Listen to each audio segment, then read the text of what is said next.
Okay, it's 6:30. At this time, I'd like to open up the Administrative Services Committee meeting for January 19th, 2021. Please call the roll. Counselor Corradino. Here. Counselor McBrearty. Here. Counselor Hill. Here. Counselor Plunkett. Here. Counselor Burridge.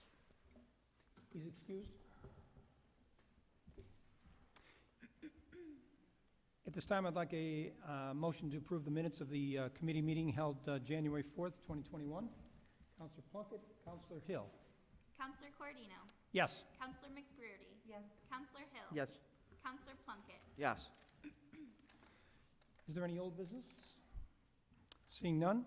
Item number 1, Mayor William J. Barlow Jr. requests authorization to accept secured grant funding from National Grid in the amount of $250,000 to contribute to the construction of Water Street Square. Mayor Barlow?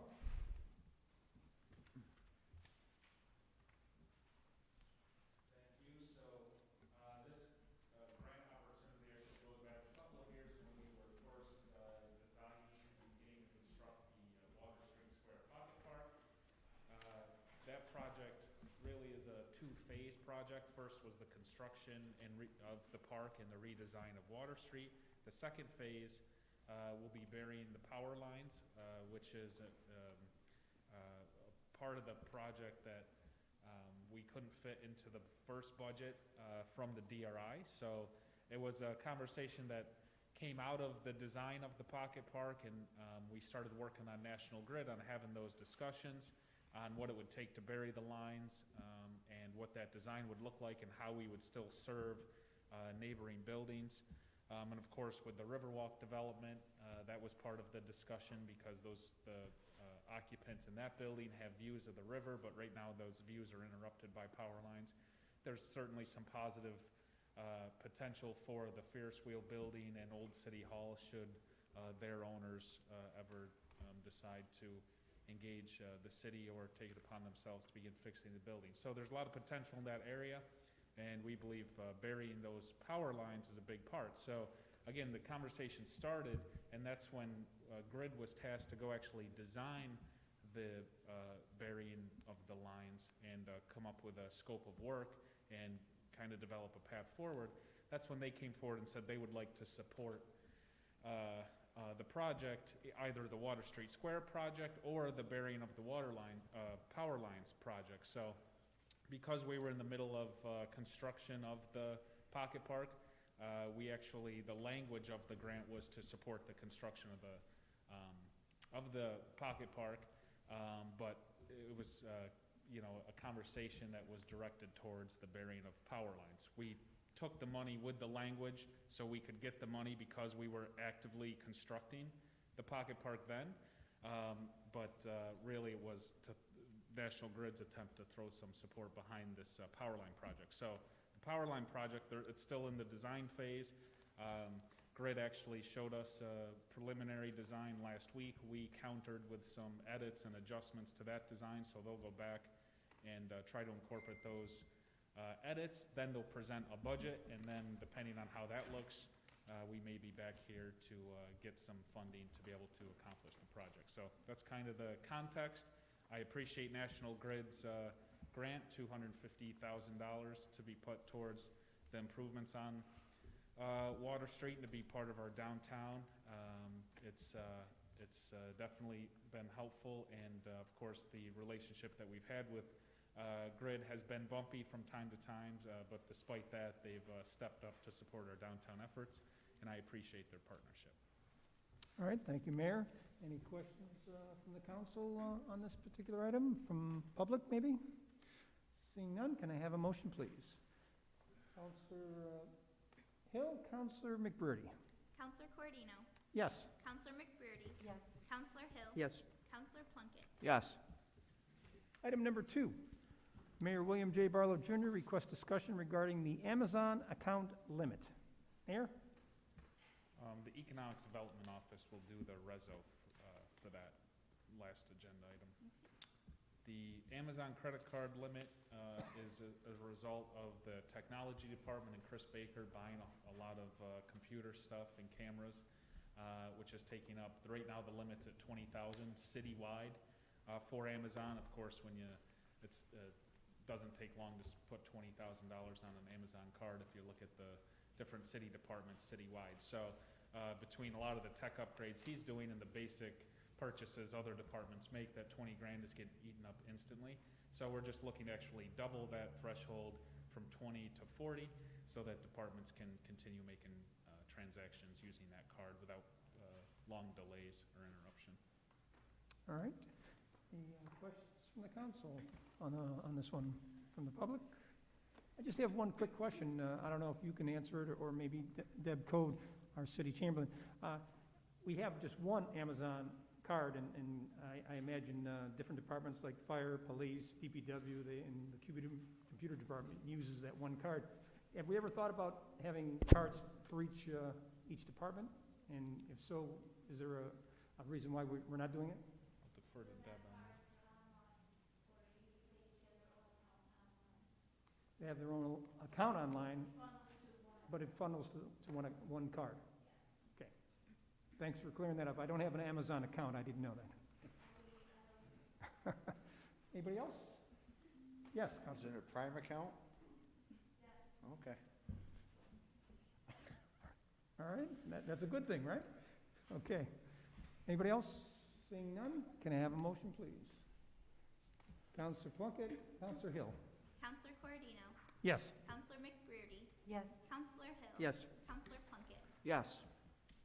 Item number 3, Mayor William J. Barlow Jr. requests authorization for the city of Oswego to accept the donation of the 104-foot by 68-foot lacrosse box at Fort Ontario from the Oswego Lacrosse Club. Mr. Mayor? Sure, we were approached by the lacrosse club about what to do with their insurance in the new year. And personally, the city's suggestion back to the club was to save the expense of having to get an insurance policy to get the use of public space, which is what it would be, and just donate the court or box back to the city. At that point, it's even easier for the city to go show the box some TLC, as I mentioned in my speech the other night. So with that donation back, the only understanding is now it is public. It's not just for the lacrosse club. So, now people can go use the lacrosse box once we put some investment and some improvements into it. But of course, the lacrosse club as it exists today can still reserve space if they have a predetermined schedule or as they go along. So just an easy way to save them some expense and make it easier for the city to improve the facility. All right, thank you. Any questions from the council on this one? From the public? Seeing none, can I have a motion, please? Councilor Hill, Councilor Plunkett. Counselor Corodino. Yes. Counselor McBrearty. Yes. Counselor Hill. Yes. Counselor Plunkett. Yes. Item number 4, the city clerk's office requests that the city chamberlain be authorized to complete a transfer of funds from miscellaneous expenses to personal services in the amount of $3,000 in order to cover the costs of temporary records office intern. I know our city clerk, Mark Tesorario, is not here, but he did call me and gave me some information. He said that this would go towards kind of cleaning up some information and piles of items that need to be filed and categorized. And he said it would be about a 12-week, that $3,000 would be about a 12-week duration. A person would be working there temporarily for about 12 weeks under those, with those funds. So, and he's hoping that once this is done, the backlog of information that he has piled up will be cleared up, and then the routine stuff that needs to be taken care of will be done by the staff of the clerk's office, and he won't need any additional interns or help.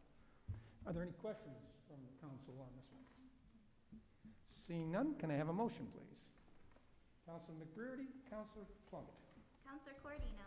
Yes. Counselor McBrearty. Yes. Counselor Hill. Yes. Counselor Plunkett. Yes. Item number 5, City Chamberlain Deborah Code requests authorization to complete a budget amendment to the water fund to purchase water meters. Mrs. Code? Thank you, Counselor. This is the resolution that we've had for the past couple of years when the budget runs low, just to be able to do a budget amendment and have it on tap. All right. Does look familiar. We've done this one before. Any comments or concerns from the council, from the public? Seeing none, can I have a motion, please? Counselor Hill, Counselor McBurney. Counselor Cordino. Yes. Counselor McBurney. Yes. Counselor Hill. Yes. Counselor Plunkett. Yes. Item number 6, the Youth Bureau requests approval for Mayor William J. Barlow Jr. to sign an agreement between the City of Oswego and County of Oswego to reimburse the city for time spent by the Youth Activities Aid in the AmeriCorps grant program. This is a annual request. It's just built into the grant that we write every year to offset some of the costs that the Youth Services Aid spends doing different work for the AmeriCorps grant. Okay? And you are Mr. Chetney, the, I am Brian Chetney, Youth Bureau Executive Director. thank you for Good job. listing that. Any questions for Mr. Chetney on this one? Again, this is an annual thing. Correct. No comments? Okay, can I have a motion, please? Counselor Plunkett, Counselor McBurney. Counselor Cordino. Yes. Counselor McBurney. Yes. Counselor Hill. Yes. Counselor Plunkett. Yes. Thank you. Thank you. Item number 7, Mayor William J. Barlow Jr. requests discussion regarding the purchase of additional Power DMS software to allow policies and procedures to be made available to the public per the city's reinvention plan. Yes. Oh, thank you for pointing that out. Maybe I need new glasses. Let me start. Can we back the tape up? Item number 7, Mayor William J. Barlow Jr. requests discussion and approval to set a final public hearing on the City of Oswego Police Reinvention Collaborative Plan required by the New York State Executive Order. Mayor Barlow? Thank you. This has been highly publicized, and we held about an hour and a half public forum on this, so I'm not going to get too into the weeds here, repeating things I've already said multiple times. But in short, because of an executive order signed by Governor Cuomo back in June, every law enforcement agency in the state has to conduct a police reimagining and exercise. It's called the Police Reinvention Collaborative, where you develop a police reform plan and submit it to the state. If you don't participate or submit a plan, the executive order authorizes the state's budget director to condition your municipal aid based on your plan. So in short, that means that if you don't do it, you could have your local municipal aid pulled or reduced. So this plan is due April 1st, so we're going to submit it here in early February.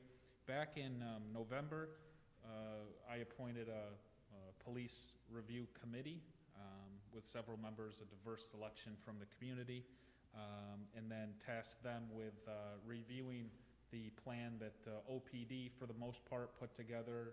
Chief Cady and Deputy Chief Zach Meatstall did a lot of work on this, along with other members of the department. Turned it over, got some feedback from the committee members, and turned it over for their review. They had about a month before we held that public forum on, I think, the second week of December. We had a pretty decent turnout, all things considered, at the McRobey building for that public forum. At that public forum, I spent a good chunk of time providing some context on what the police department actually does besides arresting people, which took a bulk of the presentation, and then went through a lot of the highlights and talked about how people can submit public comment, ideas, questions, and concerns.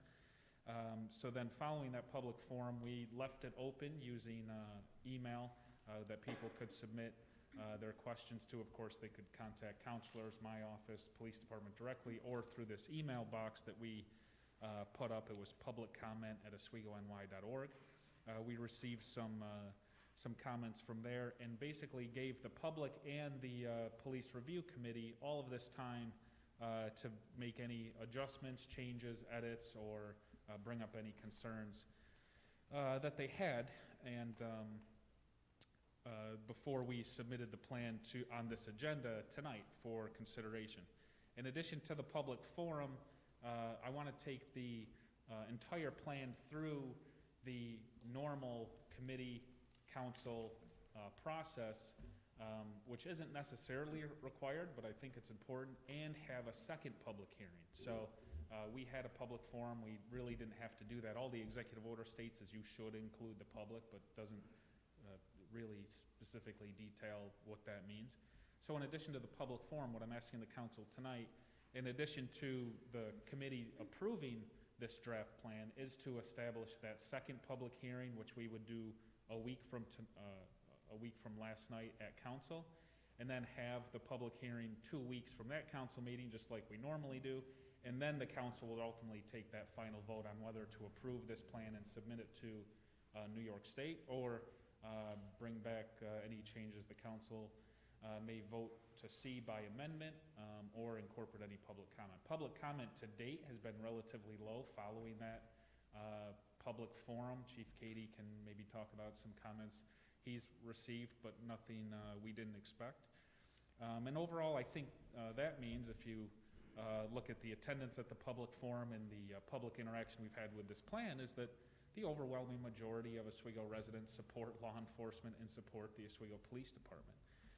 And I think our plan takes that into account. It acknowledges that, but certainly acknowledges there's always room to improve. So what I'll do is go through 10 or 11 of the plan highlights. And again, the plan is still in its entirety. There's a hard copy there, but you can still view the entire plan at oswegony.org/government/police, and you just click the link and you can go through the whole thing.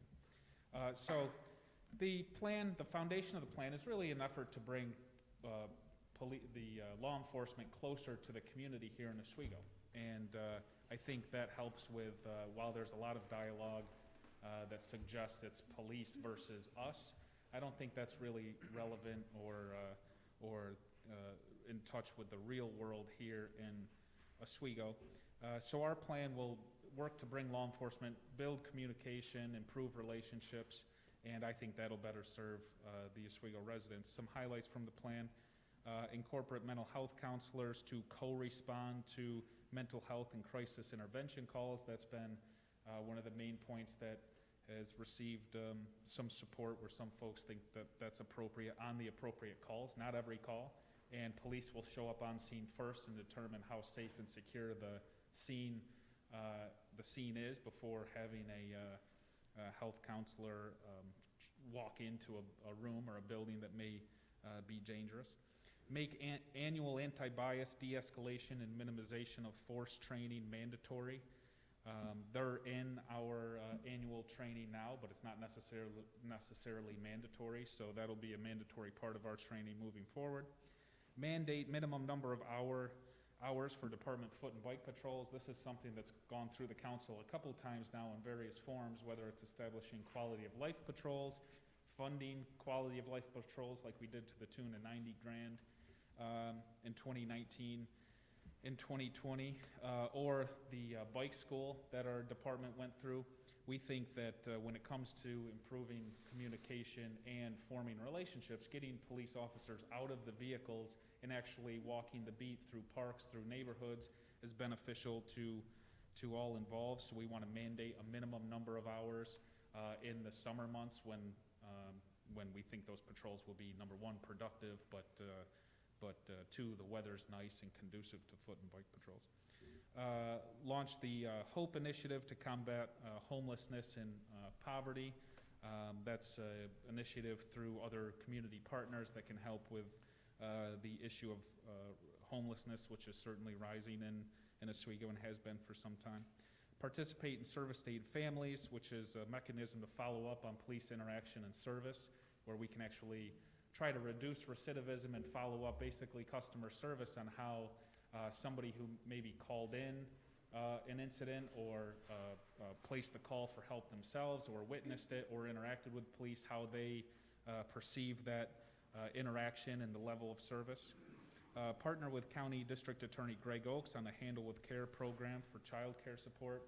This is a program he's spearheaded that works with children while they're in schools and works to recognize if they may be a victim of abuse or some other situation outside of school, and through proper techniques they can try to get information and get assistance to that child without exposing their identity to classmates, teachers, and so on.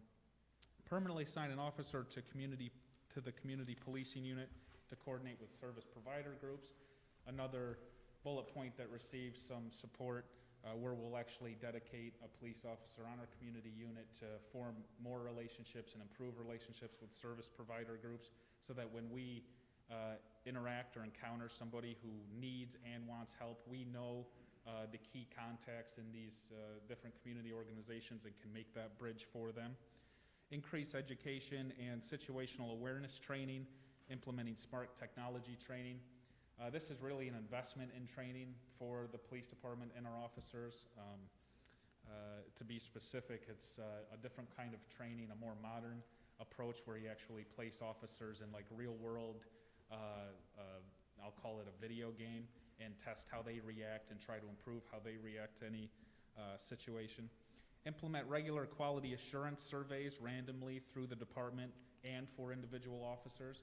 This is a mechanism people can use to, or the department can use to randomly follow up on police interaction and grade our response to these certain calls and certain situations. Create consistent policy and channel for citizens and internal complaints, where if somebody calls in a complaint about OPD, there's actually a set process where you know where your complaint's going and how it'll be handled. Right now, it's kind of a black hole. You place it and it doesn't really, you don't know where it's going besides it's being investigated. And finally, for the last highlight, we'll publicize all OPD policies and procedures, including training on the city website. Over the summer, while there were rallies and chants and all of that, there would seem to be some sort of questioning or a lack of clarity on the level of training and policies and procedures that not only OPD has, but all law enforcement agencies. So we're proud of the training they go through annually and regularly, so we'll just post all that so people know what they're talking about when they make those allegations. And that's about the highlights. I can go into more detail or less, or turn it over to Chief Katie for some comments, whatever you want. All right, any comments, concerns from the council? There's a lot to this, obviously. I mean, there were 23 pages, so there was a lot to the attachment on this particular resolution.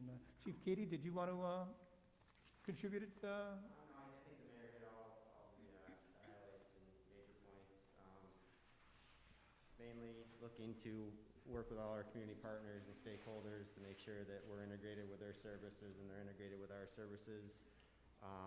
Build on a technology aspect to make sure that we're using cutting-edge technology for training.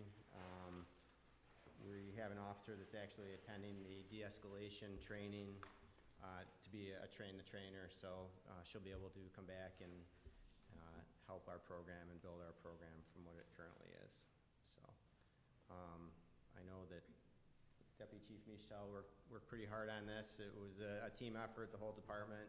He was tasked with putting most of it together, but I think it's a fairly comprehensive plan. It hits all the highlights.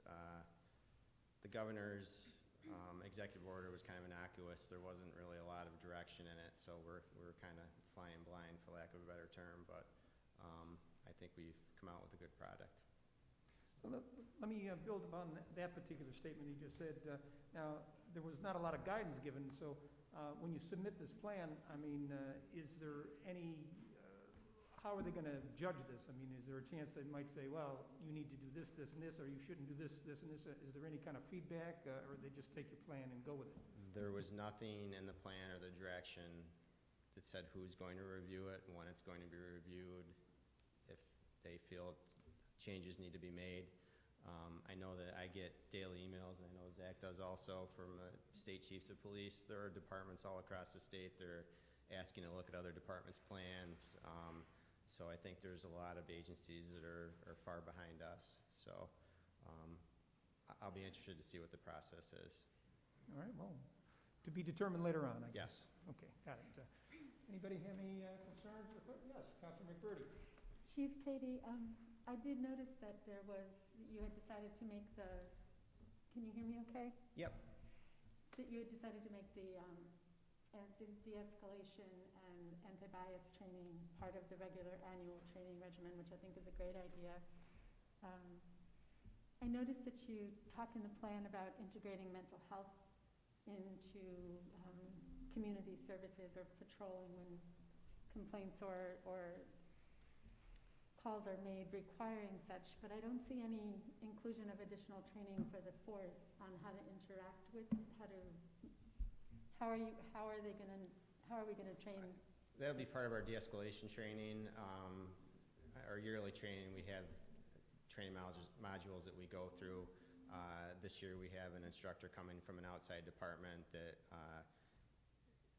is very good with role-playing in these types of scenarios. So the officers are going to go through different scenarios and work through them with this training officer. With Liberty Resources, they've had a program where they've had people that can respond during business hours, but like many programs, they're grant funded and they come and go. They're building. This program is in its infancy and actually just started January 1st. So we're working towards that, and that is the main component why we wanted to assign our community policing officer to meet with all these different agencies at their staff meetings almost weekly, just so we stay in contact. Everybody knows who everybody is, and we can keep working towards this common goal. Thank you. Anybody else? Counselor Hill, did I see a hand up? Nope. No? Okay. Did I see a hand up over there, Counselor? Sounds like everyone's done their homework. Yes. Any other comments from the public? Seeing none, can I have a motion, please? Counselor McBurney, Counselor Hill. Counselor Coordino. Yes. Counselor McBurney. Yes. Counselor Hill. Yes. Counselor Plunkett. Yes. Item number 8, Police Chief Philip Cady requests discussion regarding the purchase of additional Power DMS software to allow policies and procedures to be made available to the public per the city's reinvention plan. Chief? Yes, so this is a software that the council gave me permission to purchase last year. All of our policies and procedures, training materials are all moved online. As part of this addition to it, it's in line with our reinvention plan. Every time we update a policy, it'll be put onto the city website. So nothing will be lost in translation. All the policies will be online, and instantaneously, once we go live with a policy, it'll be available to the public. All right, very good. Any comments or questions on this particular issue from anybody? Seeing none, can I have a motion, please? Counselor Plunkett, Counselor Hill. Counselor Coordino. Yes. Counselor McBurney. Yes. Counselor Hill. Yes. Counselor Plunkett. Yes. Item number 9. Police Chief Philip Cady requests discussion regarding the upgrade of the department's body-worn camera system and permission for Mayor William J. Barlow Jr. to enter into a 5-year contract with Axion. Chief Cady? So in 2018, the department purchased body cameras. Not all uniformed officers are assigned body cameras right now. Senior sergeants don't have them. Our investigators don't have them. So we started a conversation with Axon, who is the company that provides our current body-worn cameras. They have gone to kind of like similar to cell phones. The technology is changing rapidly. We have Axon 2s. They're a little over 2 years old. They've gone to Axon 3, and they're actually working on an Axon 4. So we discussed with them. They have a 5-year commitment where we will sign on at a fixed rate, which is in the contract. I believe everyone has it. And every 2.5 years, we will be upgraded to the newest camera system that they have available. So through this contract, we'll have 2 upgrades throughout the contract. Currently, when the current cameras were bought, we're not signed on any contract. We just are pay for yearly storage fees for the video. Every video has to be saved. Any interaction that we have with the public, any crime, any interview, everything is saved. So as you can probably tell, the data charges have been growing rapidly. So this locks us into a set amount. The first year, I think it's $45,000. There's a $10,000 refund from money that we would have paid this year for the current contract. And then after that, it's $23,050 a year for year 2, 3, 4, and 5. So this takes care of all the information upgrade, the data storage, any new cameras, any warranty. And it also, as part of this, we're having, inside of the police cars, there's a transmitter, so if the lights, overhead lights are turned on in the police car, the body camera automatically turns on, so it takes it away from the officer having to remember, oh, I have to turn my camera on. So if they're in an emergency situation, the camera will be turned on immediately. So, I think it's a good idea moving forward, so we know exactly how much we have, how much we're gonna need to spend, and know every 2 years, every 2.5 years, we'll be upgraded to the newest technology. All right, thank you. Any concerns or questions from the council on this one? Public? I think it's a good idea that the contract does allow for the upgrade in the devices. As you said, certainly it changes quickly. Yep. Technology. So what I saw in the contract, I just want to point out for public, the total contract is $137,779.10. Correct. For 5 years. Yep. First year being $45,578. Yes. And did we budget for this? I apologize if that's a, No, I only have a little over $10,000 budgeted for the current storage that we have through Axon. so do we plan a budget amendment? Do you know, have you gotten that far if this passes? No, I was requesting that the mayors can sign on to this so we can purchase it. Okay. Thank you. Anybody else? Seeing nobody else, can I have a motion, please? I'm sorry if sorry. you already answered this, Chief. Will this allow all officers in the field to go out with a body camera? From the rank of sergeant down, so like I won't have one, the deputy chief and the command staff won't have them, but we're usually at our desks, so I don't know. They would need them. Anybody else? Thank you. All right, how about a motion now? Counselor Hill, Counselor Plunkett. Counselor Coردino. Yes. Counselor McBurdy. Yes. Counselor Hill. Yes. Counselor Plunkett. Yes. Item number 10, Police Chief Philip Cady requests discussion regarding the purchase of a DART digital training system from Digimation, as well as smart firearms training systems devices. Chief Cady? So this goes along the lines of the reinvention plan. This is a interactive training unit for the officers. Basically, it puts them into scenarios, and like the mayor said, it's a video game type scenario where they're put in a different de-escalation, dealing with people with mental health issues, shoot or don't shoot type scenarios. There's a wide range, and it's constantly upgraded with different scenarios. So that's the DART part of it. The smart firearms part of it are the implements. Obviously, we can't use real guns for this type of training, so there's fake guns that go along with it. So that's the other part You want to of share it. with us the cost for this? I don't have that in front of me. I'm sorry. I think it's 15,000. Is it in the resolution? I can look it up on my phone if not. On the quote that I'm looking at, it had the DART system, the standard projector with speaker, DART studio, DART training academy, travel package, and shipping. Is that all included in this? Yes, yep, So the grand total is, I have it here, is $13,200. yes. Plus the, for the smart technologies, which was, I think, another 1,400. Yep, okay. Oh, yeah, there was another page to this. Sorry. Need to scroll down. Okay. Any other comments or questions for the chief on this particular item from anybody? Seeing none, can I have a motion, please? Counselor McBurdy, Counselor Hill. Counselor Coordino. Yes. Counselor McBurdy. Yes. Counselor Hill. Yes. Counselor Plunkett. Yes. Is there anything else? I believe that was the last item on our agenda. Anybody else have anything to say? Seeing none, can I have a motion to adjourn? Counselor Plunkett? Counselor McBurdy? Counselor Coordino.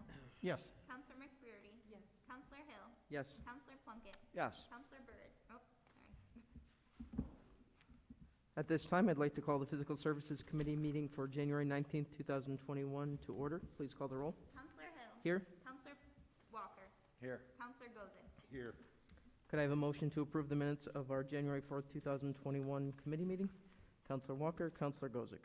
Counselor Hill. Yes. Counselor Walker. Yes. Counselor Gozick. Yes. Is there any old business to come before this committee? Seeing none, we'll move on to communication. Item number 1, William J. Barlow Jr. has received a request from Ellen Clark regarding the Hearts on the Bridge project for the month of February. Does anyone want to speak to this? It's pretty standard. This is, okay. I'll just come up Oh, if you have any I questions. didn't recognize you with the mask. So, I'm a little bit excited this year just because this is a social distancing activity. So people can drive through and just enjoy the Hearts with or without a mask. Okay. But I'm just here if you have any questions. Nothing has changed. It's all going to be the same. great. Any questions for Ms. Clark? Okay. Could I have a motion, please? Counselor Gozick, Counselor Walker. Counselor Hill. Yes. Counselor Walker. Yes. Counselor Gozick. Yes. Thank you. Thanks. All right, item number 2, the city clerk's office requests use of public space granted to Tom Millar pursuant to resolution number 23 dated January 23rd, 2017, be revoked due to his failure to provide a valid certificate of liability insurance, which is a requirement of the use of space. Is there anyone to speak to this item? I'll give a little synopsis of what took place. During our review of this item, it was determined that when the permit was issued back in 2017, Mr. Millar had a substantial amount of money due on an outstanding community development loan. So that permission shouldn't have been granted initially. And if the city attorney would like to speak to that. Yeah, thank you. The amount of money that Mr. Millar owed at the time in 2017, and I'm remiss that, I didn't pick it up, and presumably nobody else did, but it currently the amount is about $79,000, just shy of $80,000. This is from a community development loan that was received for improvements to that building particularly. So when you look at the use of public space, that's granted through the city's zoning regulations, Chapter 280. And in Chapter 280, there's also the provision that's throughout the code about payment of all of your expenses, taxes, water rates. Anything that you owe the city before you can get a permit, whether it's a rental permit or a dumpster permit, or in this case, I would submit the use of public space. And it's not just taxes or water bills that have to be paid. It's any monies owed to the city of Oswego. That would certainly include monies owed on a loan that you've defaulted on to the Community Development Office. So I think there's at least 2 grounds. And to be completely transparent, it's my understanding that Mr. Millar, one of his representatives, submitted an updated insurance certificate just this morning on the eve of this action. But in reviewing this, we also determined that he's got this very significant outstanding community development loan that has not been paid. And candidly, I think this council's been on record and pretty consistent that we're not going to award those who've not paid their obligations to the city. So in this case, I think you're well within your right to and authority to revoke this permit based on those 2 issues. So I just don't want to lose sight of the original request was because he failed to submit insurance. I believe there is insurance now in place to be quite, again, transparent, but we've got this outstanding obligation owed to the city. So could we get an updated resolution that specifically identifies why this is being revoked? Absolutely. Because it currently still Yep. indicates that it's a lack of certificate of insurance. Yes, and I think Councilor McBrady had a question. Counselor, so I'm a little bit confused. Do we have a history of revoking use of public space or permits or variances upon discovering that a condition had not been met prior to approval? I'm not aware of a history per se, but the code is quite clear. And to put it into perspective, I mean, these code provisions just went into effect in, I believe it was 2015, that they were made somewhat uniform throughout the code. So we've got to put it in that context. Secondly, the code language specifically talks of any permits issued or renewed, right? Or So what? it does contemplate a renewal of a permit. So in this regard, I think that we're on solid footing. And I suppose I would submit that any history begins with a single event, and perhaps this is that precedent-setting event that we ought to be consistent with going forward in its application. So just And to, then my last question would be, does Mr. Millar have any kind of, has he been paying regularly on this debt? Does he have any arrangement made with the city or the Community Economic Development Office? He's not paid on that particular obligation for many, many years. Okay. And, yeah, Thank you. so, you're welcome.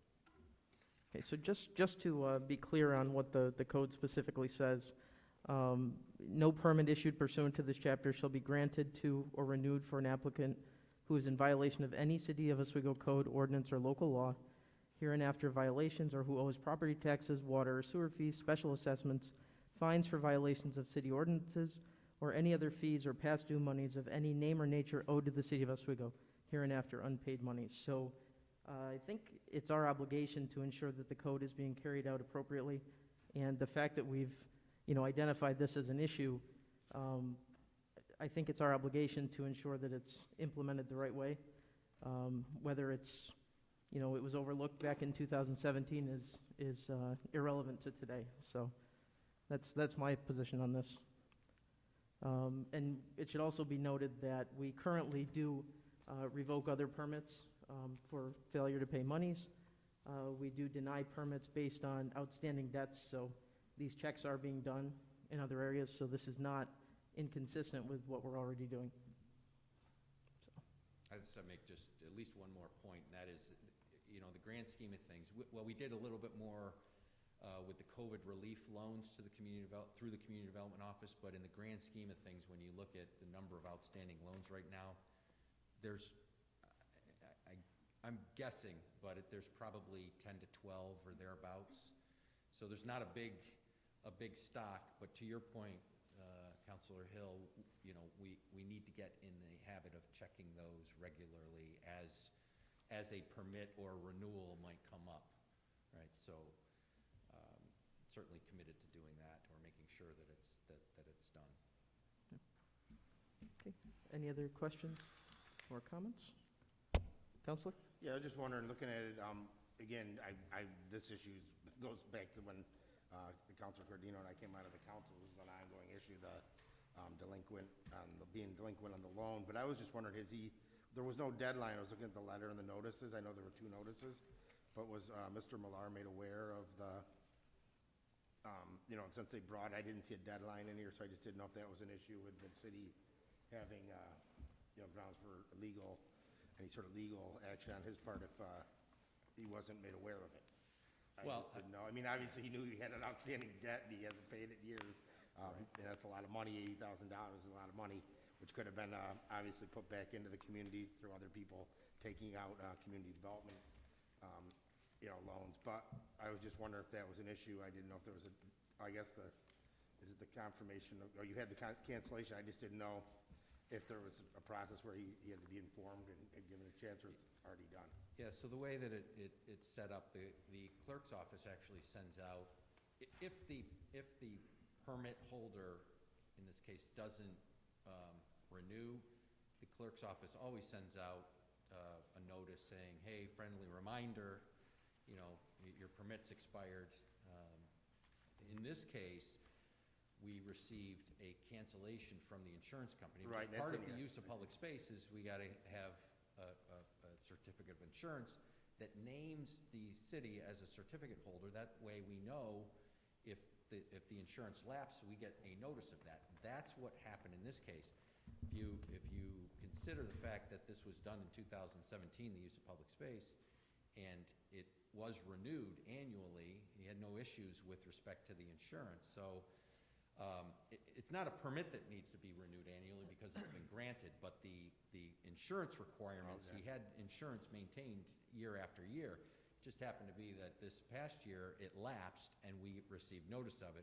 That generated an initial letter, a follow-up letter from the clerk's office. And then I missed yours, actually, and there was a deadline, January 13th. And then they got me involved because All it right. was still not renewed, and, we sent the letter out, and now here we are.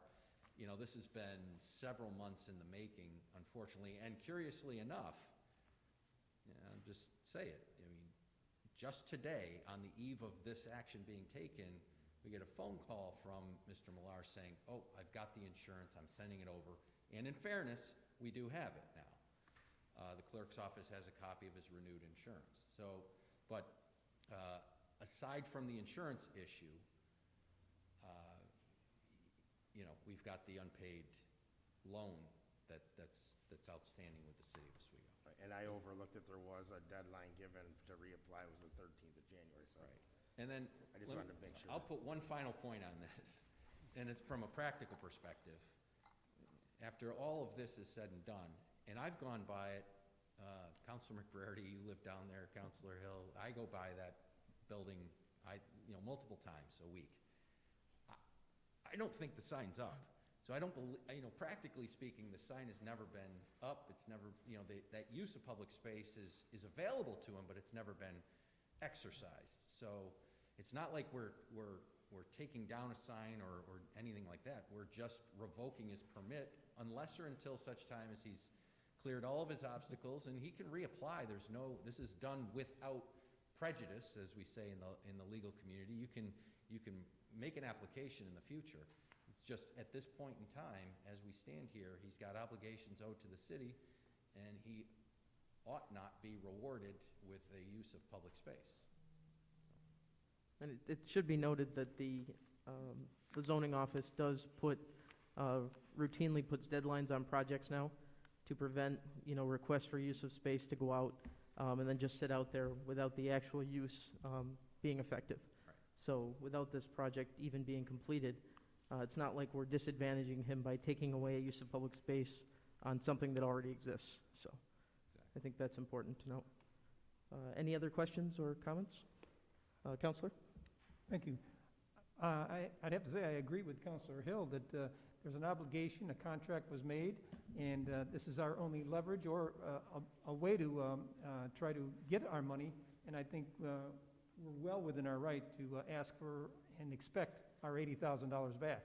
So if this is going to help us get that money back, then by all means, we should implement this policy. I agree 100%. Thank you. Could I have a motion, please? Counselor Walker, Counselor Gozick. Counselor Hill. Yes. Counselor Walker. Yes. Counselor Gozick. Yes. Okay, is there any other business to come before this committee? Seeing none, I'll take a motion to adjourn. Counselor Gozick, Counselor Walker. Counselor Hill. Yes. Counselor Walker. Yes. Counselor Gozick. Yes.